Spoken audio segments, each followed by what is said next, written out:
Bonjour à toutes et à tous.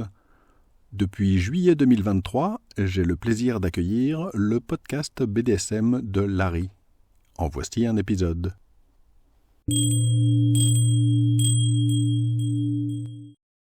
Bonjour et bienvenue sur le podcast BDSM de Larry. Je suis Larry, ceci est le 60e épisode. Dans cet épisode, je vais parler de la peur quand on veut se lancer dans le BDSM, quand on veut s'y mettre, et je vais expliquer que si vous avez peur de vous lancer dans le BDSM, il faut que vous sachiez que vous ne devriez pas vous en faire une montagne, c'est très accessible.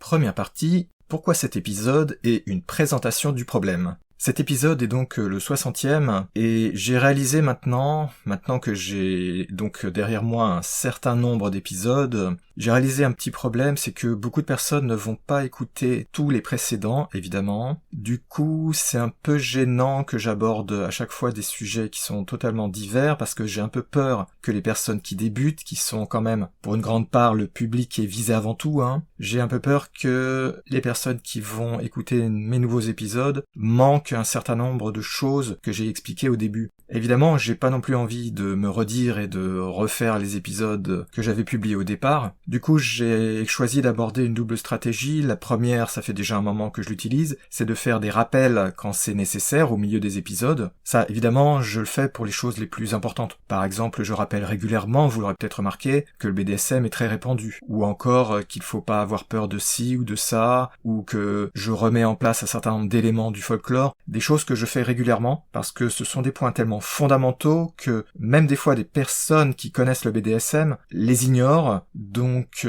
c'est la raison pour laquelle je les répète, et à la limite je les radote, je sais que je les radote un peu, mais c'est tellement vital que je préfère faire comme ça. Et une autre chose que je voudrais faire maintenant, c'est de temps en temps, je vais essayer de voir si j'arrive à faire des sortes d'épisodes dans lesquels j'inclus un peu des rappels des choses importantes que j'ai déjà évoquées, mais en les rappelant sous une autre forme. Comme je viens de l'expliquer, j'ai pas envie de me redire, ce serait ennuyeux pour les personnes qui me suivent régulièrement. Donc par exemple, cet épisode traite d'un certain nombre de sujets qui ont déjà été abordés de différentes façons dans des épisodes précédents, mais là je le présente sous un autre angle. Du coup, j'arrive à faire ce que j'essaye de faire là, c'est à remettre sur le tapis un sujet super important sans totalement tomber dans la redite. Alors j'espère que ce sera pas trop ennuyeux pour les personnes qui m'ont déjà lu dans mes articles sur mon site et qui ont déjà écouté tous mes autres épisodes, mais je vais voir comment tout ça se combine pour voir si pour la suite je dois utiliser ce type de stratégie ou faire un autre choix. Tout ça je verrai, l'avenir me dira ce qu'il faut faire.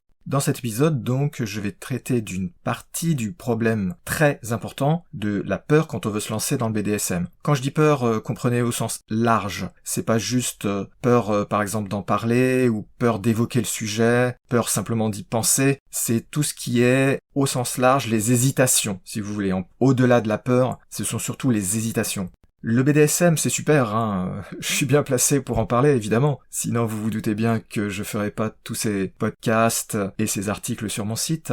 Mais beaucoup de personnes qui trouvent que c'est intéressant, ou du moins qui voudraient essayer de faire des choses qu'on rattache au terme BDSM, ont des hésitations, des scrupules, des peurs au sens large du terme. Personnellement, je le comprends bien ce problème, c'est un classique. Quand j'étais très jeune, dans les années 80, quand j'ai voulu m'y mettre, j'avais pas mal d'hésitations, de scrupules, je me posais beaucoup de questions. C'était pas exactement de la peur au sens avoir peur de faire du BDSM, mais il y a un certain nombre de questions que je me posais, et j'avais du mal à trouver des réponses. Évidemment, à l'époque, j'avais pas accès à Internet tel qu'il existe maintenant, et il y avait quasiment pas de source d'information fiable, donc c'était particulièrement difficile. Heureusement, de nos jours, ça s'est nettement amélioré. Ce problème, même avec les améliorations modernes apportées par tous les articles qu'on peut trouver sur Internet, les blogs, les sites comme le mien par exemple, les podcasts, etc. Malgré ça, vous avez encore beaucoup de personnes qui disent, et j'ai reçu des témoignages sur mon site, évidemment, qui disent qu'ils ont ou qu'elles ont des problèmes encore à se lancer, à en parler, à éventuellement sortir dans des soirées, ce genre de choses. Tout ça, c'est normal, c'est parfaitement normal, hein. Je le dis dès le départ pour être bien clair. Mais bien entendu, vous vous en doutez, hein, et c'est ce que j'ai dit dans le titre de l'épisode, la vérité, c'est que tout ça, ce sont des fausses perceptions, des exagérations parfaitement naturelles, alors que le BDSM tel que les gens le pratiquent vraiment, c'est-à-dire au-delà de l'imaginaire qui est souvent un peu plus proche du fantasme que la réalité, et en fait, c'est vraiment pas un problème de faire du BDSM, mais ça encore faut-il le savoir. Et c'est pas si évident. Donc je vais tenter dans cet épisode un petit rappel sans prétention pour essayer en fait d'expliquer si vous avez encore justement des hésitations, des peurs en tout genre, vous expliquer que tout ça donc c'est très exagéré et que ça vient de tous les mythes, les idées reçues qu'on trouve partout, c'est très difficile, très difficile d'échapper aux idées fausses. C'est quasiment impossible. Donc franchement vous pouvez pas vraiment vous faire de reproches. Si vous avez des idées qui sont fausses sur le BDSM parce que vous avez pas encore de recul, c'est vraiment normal. Et je peux vous dire que, à mon avis, il n'y a pas grand monde qui arrive à éviter ce genre de problème au départ. Même moi, j'avais, je me répète, des hésitations et des peurs, etc. Tout ça, ça se conquiert en apprenant la vérité. Et donc, l'objectif de cet épisode, c'est de déblayer un petit peu ces problèmes pour vous rassurer, vous montrer la réalité, qui franchement est bien loin, vraiment bien loin de toutes les hésitations qu'on peut avoir. Deuxième partie, les sources de ces peurs. Je viens il y a un instant déjà d'évoquer la raison fondamentale. La raison fondamentale, c'est l'ignorance de la réalité, l'ignorance de ce que c'est vraiment le BDSM. C'est vraiment quelque chose de normal d'avoir cette ignorance. Si vous n'avez pas vraiment passé du temps à vous renseigner, c'est impossible, absolument impossible que vous n'ayez pas des idées fausses sur le BDSM. C'est impossible. Même les gens qui sont à fond dedans, même des personnes comme moi, qui suis vraiment à fond dedans, avaient des idées fausses, en ont souvent eu pendant très longtemps, et ça ne se corrige que souvent assez lentement en fait. Parfois on s'aperçoit que des idées fausses on en a gardé jusqu'à récemment. Si je prends mon exemple, j'avais encore il y a quelques années un certain nombre d'idées fausses, et pourtant c'est pas faute d'avoir pris du recul sur le sujet. Il y avait des choses que je ne percevais pas vraiment et sur lesquelles j'avais pas encore pris du recul. Et entre parenthèses, c'est en faisant des enquêtes beaucoup plus approfondies pour mon site que je me suis aperçu que, tiens, sur ce point-là, en fait, j'avais tort, ou bien sur tel autre point, j'avais pas pensé, en fait, j'avais pas vraiment réfléchi au sujet, j'avais pas pris de recul, et du coup, je m'étais jamais aperçu que ça avait pas de sens. Dès que je me suis un peu attelé à réfléchir, à me dire, qu'est-ce que ça veut dire, d'où ça vient, je me suis aperçu qu'il y avait des problèmes. Mais vous voyez, même quelqu'un qui est à fond dedans peut pendant longtemps garder des idées fausses, et je peux vous dire d'expérience qu'il y a beaucoup de personnes qui sont à fond comme moi, parfois plus encore, et qui propagent encore des idées reçues, des idées fausses, ce que j'appelle généralement le folklore toxique, pour bien souligner le côté négatif, parce que le folklore, il n'y a pas que de la toxicité dedans. En résumé, les perceptions négatives, les mythes, etc. sur le BDSM sont partout, c'est très répandu, et franchement, c'est impossible d'y échapper, ce qui rend vraiment difficile de surmonter vos peurs, parce qu'on n'arrête pas de vous les renforcer dans la tête en vous disant « il y a ci, il y a ça, oh là là, oh là là, oh là là ».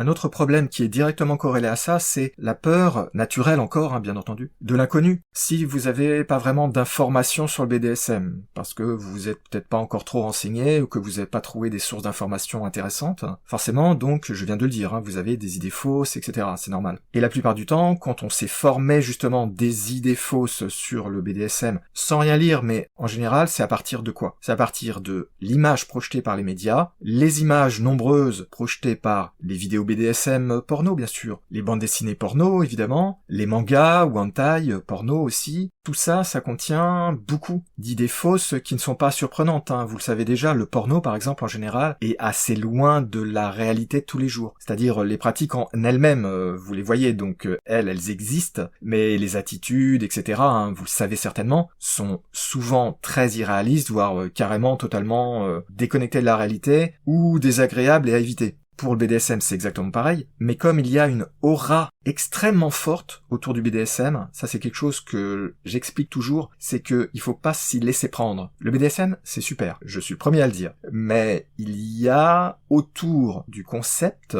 beaucoup de choses qui sont ajoutées, beaucoup d'exagérations, etc.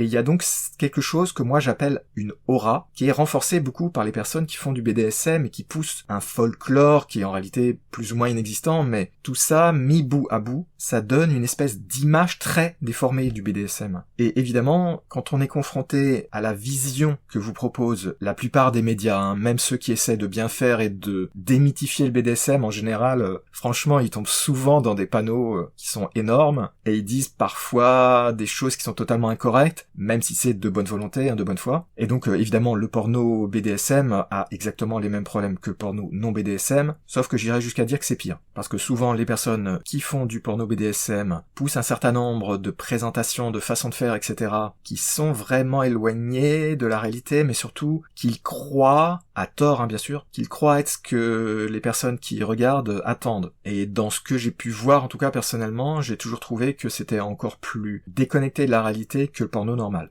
Alors évidemment, avec des sources d'informations comme ça, informations entre guillemets, hein, parce que c'est une façon de parler, c'est normal que vous ayez après, si vous n'êtes confronté ou confronté qu'à ça, des hésitations parce que ça vous présente vraiment pas du tout la réalité, et donc ceci lié au fait que vous n'avez pas de recul, ce qui est normal si vous débutez, ça fait qu'il y a beaucoup d'inconnus, et l'inconnu ça fait peur, c'est normal. Donc entre ce que vous connaissez pas, ce que vous imaginez, qui est donc très exagéré, c'est normal après d'avoir un certain nombre d'hésitations, au minimum. Un autre problème qui est aussi relié directement à tout ça, c'est si vous allez par exemple discuter avec des personnes sur des forums BDSM, ou tout simplement des forums de sexualité, voire des forums pas du tout sur ces sujets-là, parce que j'ai vu passer beaucoup de discussions sur des forums généraux. Quand vous allez là-dedans, c'est la foire ou n'importe quoi. Même sur les forums BDSM, il y a beaucoup de problèmes, ça fait longtemps que j'en parle. Sur les forums non BDSM, alors là, c'est olé, comme dirait l'autre. C'est n'importe quoi. Il y a beaucoup, mais alors beaucoup de personnes qui disent des choses totalement bizarres et je suis gentil. Et c'est là qu'on se rend compte qu'il y a vraiment des idées fausses, souvent délirantes, qui sont associées au BDSM. Vous avez vraiment des personnes qui disent des choses, c'est totalement hallucinant. Après, vous avez aussi le problème de crédulité, c'est-à-dire, je l'ai dit tout à l'heure, hein, cette aura du BDSM. C'est à peu près le même problème d'ailleurs qu'avec la sexualité au sens large. Quand on parle de sexe, et encore plus quand on parle de BDSM, trop souvent, les personnes, j'ai remarqué, ont une certaine tendance à laisser leur esprit critique à la porte, et à accepter des choses qui sont pourtant totalement aberrantes. Et dans un autre thème, un autre sujet, c'est-à-dire pas la sexualité, ces personnes diraient tout de suite, c'est n'importe quoi. Mais pas quand on parle de sexe. Du coup, vous avez des réactions qui sont super bizarres parfois. Je vais vous prendre un exemple réel que j'avais lu sur un forum. Il y a quelques années, j'avais trouvé sur un forum donc une discussion sur des soirées de, entre guillemets, vente d'esclaves. Et là, il y avait une personne qui avait réagi, mais brutalement, qui disait « Oh là là, c'était la fin du monde, l'esclavagisme c'est interdit, c'est illégal, c'est de l'abus, c'est horrible. » Plus, il y avait l'histoire d'argent, évidemment, puisque c'était une vente d'esclaves. Donc en plus, « Oh là là, mais c'est de la prostitution, c'est illégal. » Enfin bon, la personne en question, elle était en plein délire, super agressive et tout. Et moi, j'étais là, je regardais ça, j'en croyais pas mes yeux, quoi. Il y a des gens qui ne comprennent pas la différence entre la réalité et la fiction.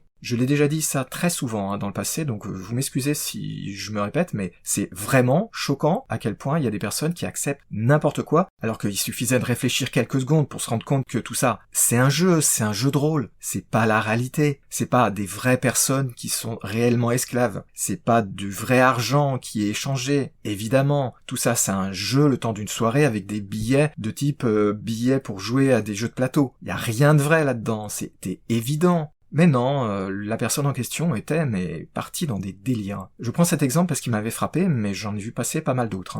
Quand on aborde certains sujets particulièrement sensibles, les délires augmentent fortement. Ça sera pas pour vous surprendre, j'imagine. Là, typiquement, le coup de la vente d'esclaves, ça fait partie de ce genre de choses qui déclenchent des réactions épidermiques et les gens oublient complètement leur cerveau et se mettent donc à partir en vrille, à faire tout un tas d'histoires. Et quand vous regardez ce qui se passe sur certains forums, je me rappelle notamment des forums d'un certain site, mais je vais pas le nommer parce qu'il est bourré de gens qui disent n'importe quoi, donc je voudrais pas que vous alliez voir ce qu'ils y disent, mais j'ai vu des questions, j'ai vu des réponses aussi, faites essentiellement par des personnes débutantes ou qui connaissent absolument rien au BDSM, et c'était hallucinant. Hallucinant. Je crois que j'ai vraiment tout vu passer en matière de n'importe quoi. Et entre nous, le plus rigolo, c'est quand vous voyez des personnes qui disent « Je connais pas le BDSM, mais... » et qui juste ensuite vous sortent un énorme mythe, stéréotype, préjugé, une idée fausse complètement bizarre, hallucinante, déconnectée de la réalité. C'est incroyable, mais j'ai vraiment, sans exagérer, j'ai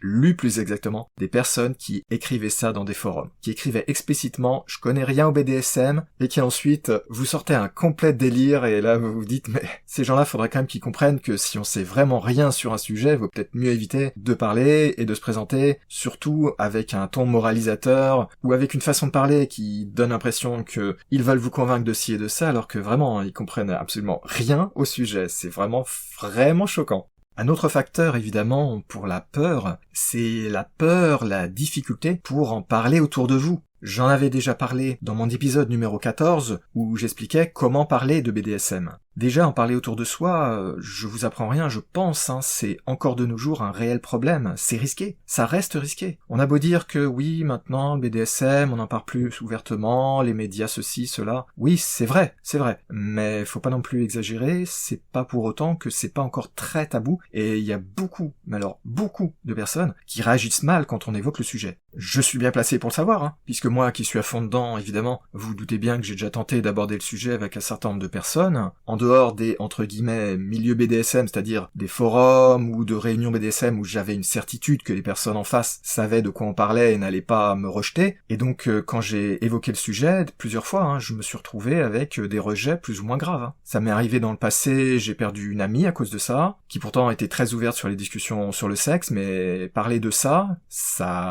l'a pas fait. Il y a pas si longtemps que ça, je discutais avec quelqu'un dans une optique de faire ensemble des photos et des vidéos porno BDSM. Quand on est vraiment entré dans le vif du sujet, quand je lui ai montré des photos que j'avais faites, elle savait que je faisais du BDSM, c'était pas une surprise. Mais quand elle a vu les photos, elle s'est rendue compte que c'est quoi ça? Et là, ça a été le blocage immédiat, parce qu'en fait, elle comprenait pas le sujet en fait, et donc elle a pas du tout bien réagi quand elle a vu de quoi il s'agissait réellement. C'est pas vraiment une surprise, je pense, de vous dire, de vous répéter que c'est carrément risqué d'évoquer le sujet encore de nos jours. Sauf, évidemment, je viens de le dire, si on est dans un contexte de discussion BDSM, bien entendu, mais ça c'est l'exception. Et je parlerai même pas plus en détail, parce que j'ai déjà un peu abordé le sujet à différents endroits, du problème d'aborder ça si vous êtes en couple. Si votre partenaire n'est pas du tout branché dans ce genre de choses, c'est un gros risque d'évoquer le sujet, parce qu'il y a un risque fort d'avoir une mauvaise réaction, et ça peut complètement bousiller une relation. Du coup, beaucoup de gens hésitent à en parler à un ou une partenaire. Et ça, c'est super difficile à résoudre. Donc tout ça, ce sont les classiques peur de rejet et la peur du jugement, les accusations du type pervers ou perverse, les accusations de malade mental, etc. Même en parler avec des médecins, c'est un problème. J'évoque ça parce que j'ai en préparation un épisode où je vais en détail entrer dans le problème et la question de est-ce qu'on peut en parler à son médecin traitant sans que ce soit trop risqué. J'ai pas mal de choses à dire, mais ça sera un épisode séparé. Enfin, je pense qu'on peut citer une dernière peur, sur laquelle je reviendrai, c'est que quand on pense au BDSM, trop souvent, on pense à des cas hors normes. Et ça, c'est un des problèmes de fond, Je sais que je le répète assez souvent dans mes épisodes, parce que c'est très très très important d'en être conscient ou consciente. Quand on parle de BDSM, quand on lit des articles, quand on écoute des podcasts, quand on regarde des vidéos, quand on lit des livres aussi, toutes les personnes qui font tout ça, évidemment, par nature, forcément, ce sont des personnes qui sont plus ou moins à fond dans le BDSM. Mais clairement, ce sont pas des personnes qui débutent, parce que si vous débutez, vous n'avez pas grand chose à dire, évidemment.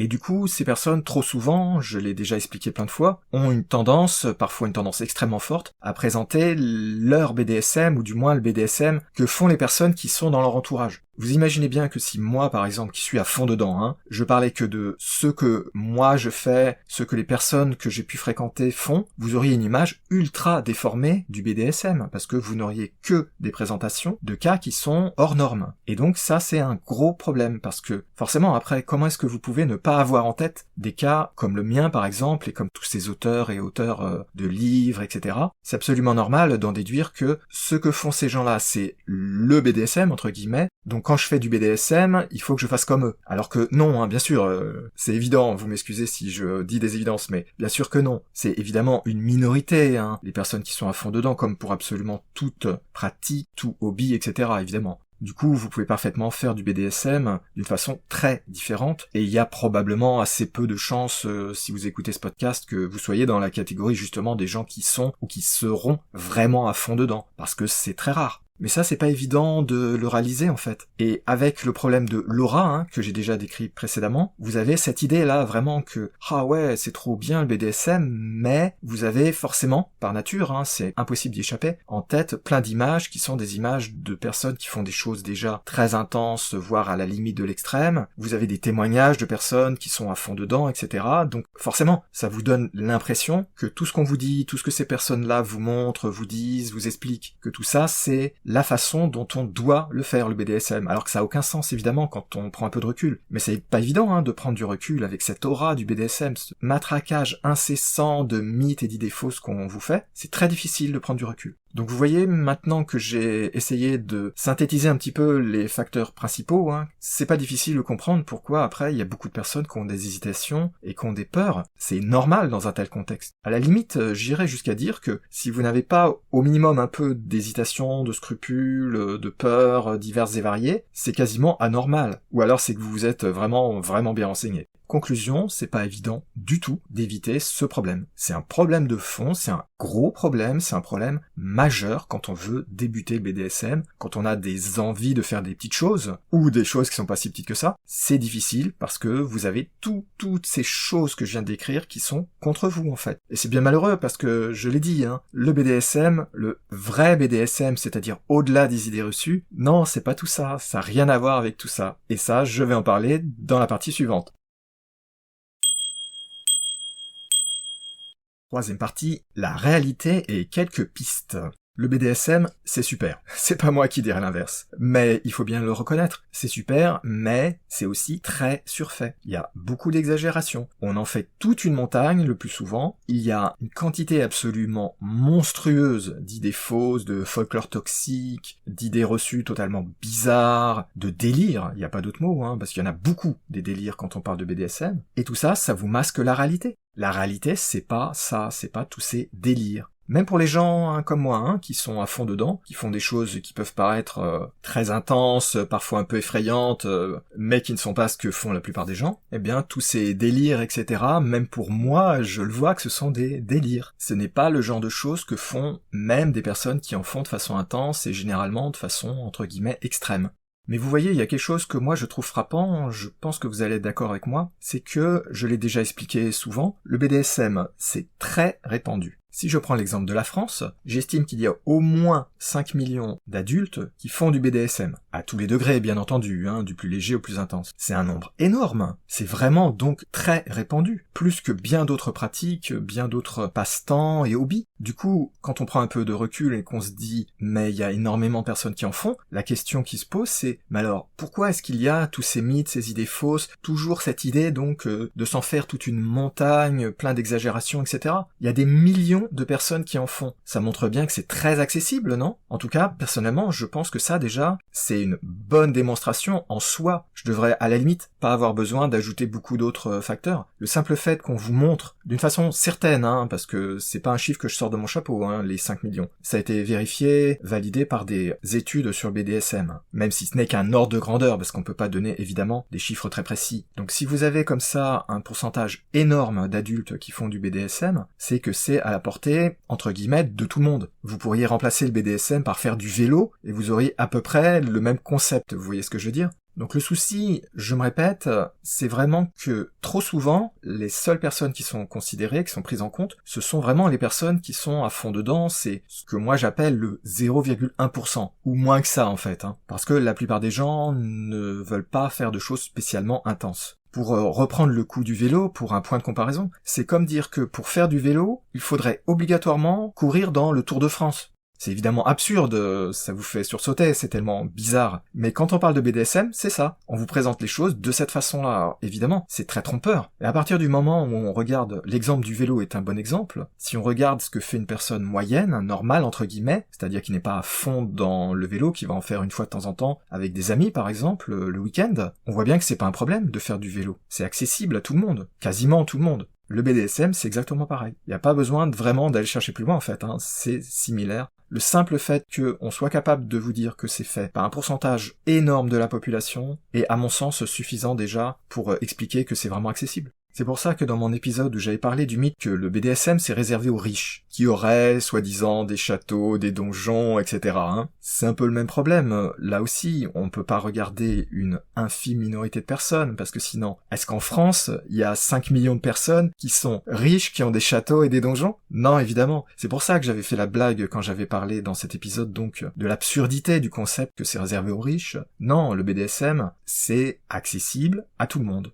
Maintenant, si vous voulez que je vous donne quelques idées, quelques pistes pour bien insister sur le fait que c'est vraiment accessible, je vais prendre un autre exemple, c'est l'exemple des munchs. Je vous rappelle que les munchs sont des réunions informelles pour discuter de BDSM qui se passent normalement dans un lieu public comme un bar ou un restaurant. J'en ai parlé assez en détail dans 3 épisodes, les épisodes 17, 18 et 19, dans lesquels j'avais donné énormément d'informations, et j'en avais profité pour démythifier très fortement la peur qu'on peut avoir d'y aller justement à ces munchs. Les munchs, c'est un bon exemple, c'est vraiment de tous les événements BDSM, c'est-à-dire les choses qu'on fait, les sorties BDSM. De toutes les sorties BDSM possibles, c'est peut-être la plus simple, celle qui est la plus accessible, et celle pour laquelle, franchement, il n'y a aucune raison d'avoir des craintes. Mais beaucoup de personnes se font tout un cinéma, se font des histoires, se font une montagne sur l'idée d'aller à un munch. Et toujours, je me répète, c'est normal d'avoir ces hésitations, d'avoir ces peurs. Tant que vous n'avez pas lu soit des articles comme ceux que j'ai écrits sur le sujet, soit écouté mes podcasts, c'est assez normal que vous ayez peur parce que vous savez pas ce que c'est. Mais franchement, une fois que vous y êtes allé à un munch et que vous avez vu la réalité, la fois suivante, il y a vraiment de quoi rire des peurs que vous auriez pu avoir avant. Parce que là, en y allant, vous vous apercevez, mais c'est rien du tout. Parce que ça n'est rien du tout d'aller à un munch. C'est juste une discussion comme ça, on va en public, les personnes sont habillées de la façon normale de tous les jours, on est dans un bar ou un restaurant, donc il n'y a rien d'effrayant, c'est accessible à tout le monde. Du moins à condition que vous trouviez un endroit où il y en a un qui a lieu, mais ça c'est un autre problème. Si un jour comme ça vous avez une opportunité parce que il y a des munchs pas trop loin de chez vous, que c'est accessible, géographiquement je veux dire, vous pouvez tenter d'y aller pour voir et vous verrez, vous aurez une confirmation immédiate de tout ce que j'ai pu dire avant et de ce que j'expliquais dans mes épisodes dédiés à ce sujet-là, c'est que c'est rien du tout. Cela dit, si vous n'en avez pas près de chez vous, rassurez-vous, c'est pas très grave. Vous pouvez aussi faire plein de découvertes BDSM en lisant les forums, etc. Je vais en parler tout de suite. L'idée suivante, évidemment, pour essayer d'un petit peu atténuer toutes ces peurs, ces hésitations, etc., c'est bien entendu de se renseigner. C'est la chose la plus importante pour moi. Quand on a des peurs, des hésitations, etc., y compris même des problèmes du genre timidité, ce genre de choses, problèmes que je connais bien à titre personnel, ce qui est peut-être la plus grande aide, ce que moi j'appelle carrément la solution, c'est vous renseigner sur le BDSM. Ça va être par exemple lire les articles de mon site, univers-bdsm.info, écouter mes épisodes de podcast, aller sur des forums BDSM, lire des blogs, bref, faire un petit peu de recherche et vous verrez. Vous trouverez beaucoup de témoignages d'écrits qui sont n'importe quoi, bien sûr, mais vous trouverez aussi beaucoup de choses qui sont très rassurantes, qui vous montreront que, en fait, c'est pas si horrible que ce qu'on peut s'imaginer quand on n'a pas encore d'informations, de vraies informations concrètes. C'est pour ça que personnellement, la première chose que je recommande, c'est se renseigner. C'est la chose la plus vitale. Et une dernière précision quand même, quand je dis se renseigner, je veux pas dire d'y passer des années. Il suffit d'y passer quelques heures par-ci par-là, et en l'espace de quelques week-ends par exemple, ou quelques soirées, vous devriez déjà, surtout si vous allez consulter des sites un peu dédiés aux débutants, comme par exemple sur mon site il y a une zone dédiée aux débutants, très vite vous devriez pouvoir surmonter la plupart des hésitations, des peurs et des idées fausses, puisque c'est le problème de base, bien sûr. Donc je veux pas dire de passer 2 ou 3 ans à vous renseigner, je veux pas dire d'apprendre par cœur des livres de 500 pages. Franchement, quelques heures par-ci, par-là, répandues sur quelques journées, devraient déjà considérablement aider. Peut-être pas résoudre tous les problèmes parce que ce serait trop simple, mais considérablement aider. Un autre point que je voudrais souligner, c'est qu'il y a une peur qui est assez naturelle, même quand on connaît à peu près de quoi le BDSM retourne, même quand on voit de quoi il s'agit, c'est le côté SM, le côté sadomasochiste. Parce que évidemment, dans beaucoup de vidéos, dans beaucoup de livres, etc., quels sont les sujets les plus souvent abordés? Vous avez les personnes qui sont attachées, enfermées, ce genre de choses, très bien, c'est classique. Et vous avez un deuxième sujet qui est hyper classique, c'est tout ce qui est la douleur, typiquement le fouet par exemple. Évidemment, quand on voit ça, ça peut faire carrément peur, parce qu'on se dit, j'ai pas envie de fouetter quelqu'un, mais surtout, probablement, j'ai pas envie d'être fouetté par quelqu'un. Parce que évidemment, recevoir, c'est plus dur que donner. Forcément, ça donne de sérieuses hésitations, ça laisse à réfléchir, c'est normal. Alors ici, la chose importante à savoir, c'est que d'abord, le SM, c'est comme toutes les autres pratiques du BDSM. Ça va du plus léger au plus intense, voire extrême. Donc même si vous vouliez tester le SM, on va pas directement sortir le fouet avec les fils de fer barbelés. Ça, c'est réservé à 1 ou 2 personnes sur 1 million, ça, et encore. Et en plus, un autre point qui est vital, que j'ai déjà expliqué dans d'autres épisodes, c'est que le BDSM, c'est un ensemble, une galaxie de pratiques. Mais dans ces pratiques, vous choisissez ce qui vous plaît, et ce qui plaît à votre ou vos partenaires. Si les côtés sadomasochisme, le côté douleur physique, ça vous intéresse pas, personne ne vous oblige à les aimer et à en faire. Vous pouvez parfaitement faire d'autres activités qui n'ont rien à voir avec le SM. Le terme BDSM, faut vraiment comprendre, hein, c'est un terme chapeau, très vaste, et qui aide à dialoguer, à parler en disant « je fais du BDSM », on comprend en gros le type d'activité que vous avez, mais c'est vraiment en gros, on peut pas avoir les détails, après faudrait discuter pendant des heures pour avoir tous les détails. Il faut pas croire pour autant que quand on dit « je fais du BDSM », ça veut dire qu'on fait tout. Parce que de toute façon, ce serait impossible, hein, vu qu'il y a des dizaines de milliers d'activités possibles, ce serait totalement impossible. Et il y a énormément de personnes, par exemple, qui n'aiment pas le côté SM. Vous pouvez trouver des habitués et des habitués qui vous diront, lors de réunions BDSM par exemple, « Non, moi le SM, j'aime pas, j'en fais pas. » Voilà. Et pourtant, qui font plein de choses dans le BDSM et qui en sont très satisfaits et satisfaites. Mais tout ça, fallait, encore une fois, le savoir. Parce que quand on vous présente les choses comme elles sont présentées actuellement, forcément, vous avez tendance à penser que ça fait partie de façon un peu obligatoire des pratiques qu'on fait quand on fait du BDSM, mais non, pas du tout.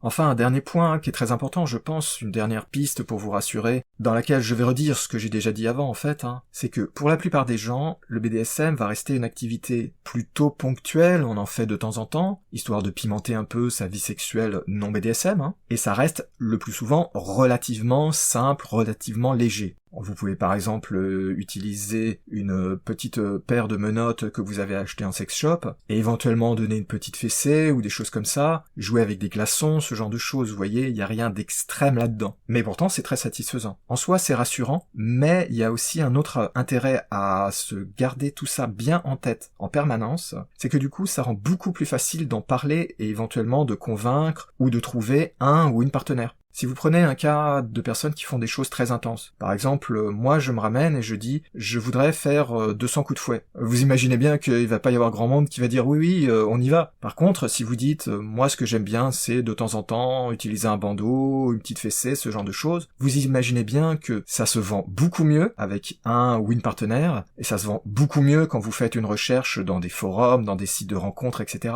Ce sera beaucoup plus facile de convaincre quelqu'un. Parce qu'évidemment, si vous demandez dès le départ de faire des choses qui sont intenses ou extrêmes, vous avez très peu de chances d'arriver à trouver des personnes qui sont d'accord pour ça, ou d'avoir l'accord de la personne avec qui vous êtes par exemple en couple. Et toujours dans le même ordre d'idée, je vous rappelle encore, parce que je l'ai déjà dit, mais c'est super important, faut garder en tête aussi qu'il y a beaucoup de personnes qui font du BDSM sans le savoir. C'est-à-dire sans mettre le nom BDSM dessus. Parce qu'il y a tellement d'ignorance, beaucoup de personnes en fait ne comprennent pas vraiment ce que c'est le BDSM, et du coup, si vous leur demandez est-ce que vous en faites, ils ou elles réagissent assez brutalement en disant « ah non, c'est un truc pour les pervers, c'est pour les malades mentaux, etc. » Mais ensuite, si vous demandez exactement quels sont les types de pratiques que font les personnes, vous en avez beaucoup, un nombre surprenant, qui vont dire « ah oui, je fais ci, je fais ça », si vous leur parlez du bandeau, ou bien d'attacher quelqu'un, ce genre de choses. La raison, c'est que souvent, les gens ne comprennent pas que ce genre de choses, c'est déjà du BDSM. Pour ces types de personnes, le BDSM sont les gens comme moi, par exemple. Ce qui n'a aucun sens, je me répète, ça n'a aucun sens. On peut pas prendre les cas hors normes et dire c'est ça seulement le BDSM. Les pratiques BDSM, on n'est pas obligé d'en faire de façon intense. Et vous vous retrouvez dans des situations, ça m'est déjà arrivé, de parler à des personnes donc qui se rendent compte dans la discussion, ah mais en fait, donc j'en fais du BDSM. Ça m'était arrivé avec une journaliste qui m'avait interviewé il y a quelques années, et quand je lui avais expliqué ça, elle m'avait fait la remarque en me disant « ah mais alors en fait, j'en fais alors ?» Et oui, elle en faisait. Bien sûr, des petites choses, mais elle en faisait, elle en avait fait dans sa vie. Et elle s'était pas rendue compte, parce que pour elle, le BDSM, c'était quelque chose de mythique, de mystérieux, avec une aura. Bref, c'était que les gens comme moi, c'est pas pour rien qu'elle m'avait appelé pour m'interviewer, bien sûr, qui en font, et les personnes qui font des petites choses basiques, c'est pas du BDSM. Mais si, c'est du BDSM aussi. C'est pas parce qu'on fait pas les choses de façon intense que c'est pas du BDSM.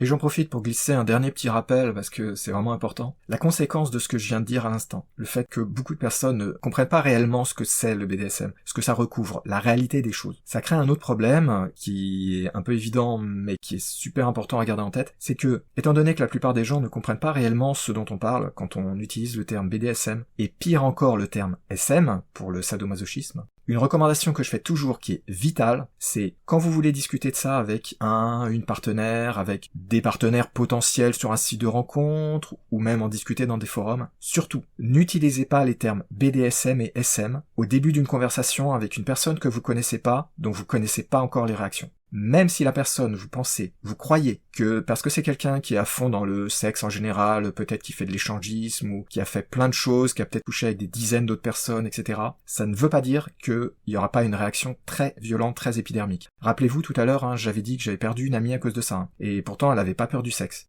Si vous connaissez pas la personne en face, que vous connaissez pas ses réactions et que vous n'êtes pas déjà sûr que la personne est intéressée par ce genre de choses, faut pas utiliser les mots BDSM et surtout, il faut éviter à tout prix le terme SM qui a des connotations négatives extrêmement fortes. Parce que ces deux mots-là, ils sont reliés au sujet de cet épisode, c'est la peur. La peur parce que les personnes ne savent pas ce que c'est vraiment. De façon naturelle, comme je l'ai expliqué, de long en large en travers au cours de cet épisode. Donc surtout, n'oubliez pas aussi de garder ce point-là en tête, parce que sinon vous risquez vraiment de gâcher des chances avec différents partenaires.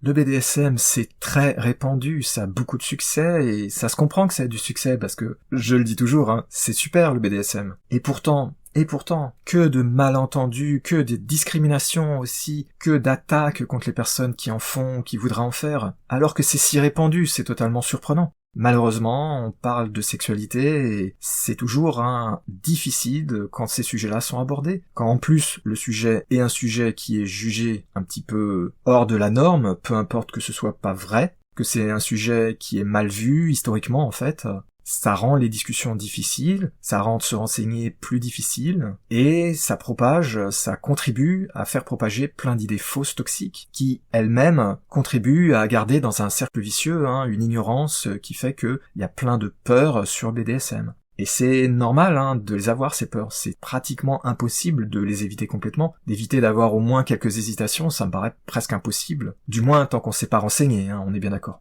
C'est fou quand même, je pense que là je vous ai montré l'argument principal. Comment est-ce que quelque chose d'aussi répandu, d'aussi classique et d'aussi connu aussi en réalité, peut souffrir à ce point-là de problèmes de mythes, d'idées fausses toxiques, etc.